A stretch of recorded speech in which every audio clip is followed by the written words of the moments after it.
से छाती रे हाथ रखी कहिबे जे नवीन बाबू कोन तांको जेताबेले उपनिर्वाचन समय आसिला से जने महिला प्रार्थी हवा लगी सुजोग दबा लगी चाहि नथिले कि जेताबेले कल्पना भाउज कहले मु हिंदी कुए मु ओडिया कहि नै पारे सेताबेले मध्य नवीन बाबू तांको प्रस्ताव देथिले तांको सुपुत्र को मध्य टिकेट दबार प्रस्ताव थिला किंतु तांको पुओ जदि ठीक समय रे बिक्री हे जाउचन यार उत्तर तो से निश्चित भाव रे देई परिबे दिल्ली जाइकिना नवीन बाबू को भेटिबे आउ जेतेबेले तांकर डील सरीबो सेतेबेले बिजू जनता दल को प्रत्याख्यान करिवे ये गोटे सुपुत्रर काम नुह गोटे पुत्र पछे रहिबा आवश्यक पांचटा पुत्रर काम कौनसी मते स्वीकार योग्य नुह आपण मान समस्ते जानिछन कुपुत्र गोटे जे कि सब बळे समाज रे कलंकित हुए आज राजू भाई ढोलकियाकर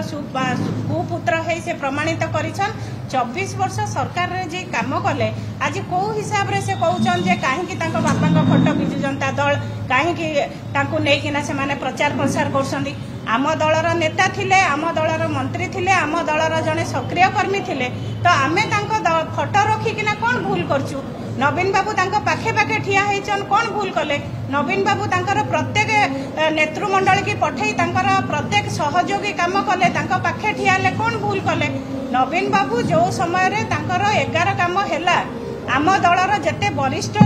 समस्त नेतृमंडली आसतिले देवी भाईना थिले बबी भाई थिले पुष्पेंद्र सिंह देव थिले कैप्टेन थिले आपण जानी थिबे हमर मध्य कलिके सिंह देव थिले बहुत नेतृमंडली माने जेन माने आसी थिले स्नेहांगिनी छुरिया मध्य थिले तेणु प्रत्येक लोक तांको छाड़ी नु आपण जानी थिबे अक्टोबर 9 रे मध्य पदयात्रा हला सेही शंख चिन्हर बाना धरी मध्य कल्पना भाउज चली थिले हमर संगरे शंख चिन्हर जेतेबेले हमर पदयात्रा रे मध्य जय ढोलकिया मध्य चली थिले तो मत परिवर्तन कोन पई करले से कथा निश्चित भाव रे से कहि परिबे।